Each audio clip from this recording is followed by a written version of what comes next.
Bonjour et bienvenue sur musculationprisedemasse.com. Je réponds à ta question aujourd'hui, Martin. Mon nom est Charles, comme tu le sais déjà.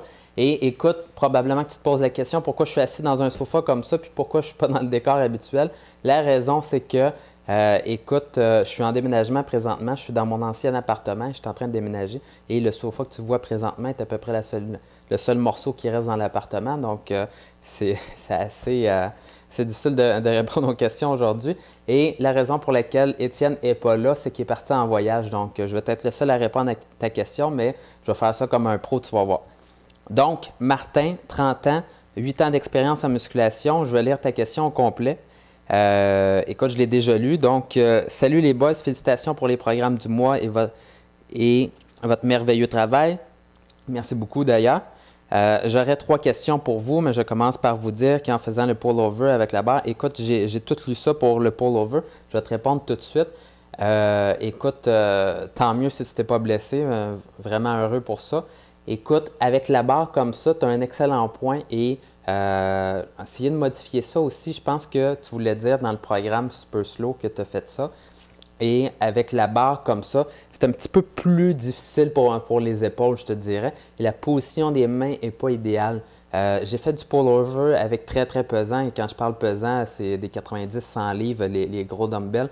En arrière de la tête comme ça, j'étais assez fort là-dessus. Et si tu utilises un poids, un dumbbell, et tu mets tes mains comme ça entre le dumbbell, là, où il y a la poignée, tu serres la poignée comme ça, et tu fais ça comme ça, à ce moment-là, écoute, moi j'ai eu des bons résultats. Et l'autre chose, c'est que si tu n'es plus capable, tu peux lâcher le poids par terre assez facilement. Donc, si tu deviens expérimenté, tu peux faire ça.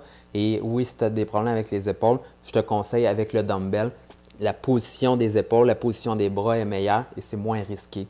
Donc, j'espère que ça répond à cette question-là. Il y en a 3 autres, je crois. Donc, je vais essayer de continuer à lire ta question. Voici mes questions.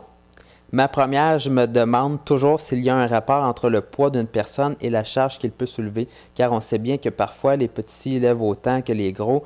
Comme moi, par exemple, je lève 245 livres 3 fois au bench et je pèse 155 livres pour 5 pieds 4. Je me rends compte que les petits ont plus de facilité à faire des push-ups que les bigs. Pourquoi? Bon, le dernier bout de ta question, c'est un petit peu normal. Écoute, plus tu es pesant, plus tu as du poids à soulever avec les push-ups.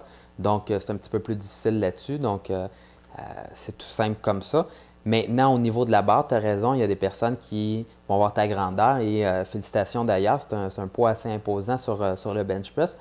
Et ce qui fait la différence, c'est les segments d'une personne. Donc, un grand peut être aussi fort qu'un petit, mais un petit peut être aussi fort qu'un grand aussi. Ça dépend, dans le fond, des segments de son bras qui sont proportionnels au reste de sa taille et au reste de son corps.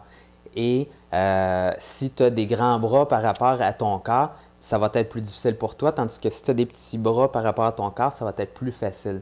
Et l'autre chose, c'est l'attache musculaire. Donc, si on parle de bench press, par exemple, au niveau de tes pectoraux, si ton attache est plus loin un peu, si je ne me trompe pas, ça va faire en sorte d'être plus fort. Tandis que si l'attache sur ton bras est plus courte et est moins loin, tu vas être capable de faire plus de vitesse, si je ne me trompe pas, mais tu vas être moins fort avec ton bras. Donc, il y a des petites particularités comme ça qui font toute la différence pour des personnes et qui vont faire en sorte que tu deviens plus fort. Et il y a d'autres choses aussi. Écoute, on sait tous que il y a des personnes, par exemple, qui ont des très gros mollets, il y en a d'autres qui n'en ont pas génétiquement. Et donc, ça se peut que toi, au niveau de la poitrine, tu développes tes pectoraux assez facilement, que d'autres personnes les développent moins. Donc, ça peut expliquer aussi le cas des personnes plus grandes ou des personnes plus petites. Donc, pour ta deuxième question, je vais essayer de me rendre là, le petit facilité. Ma deuxième.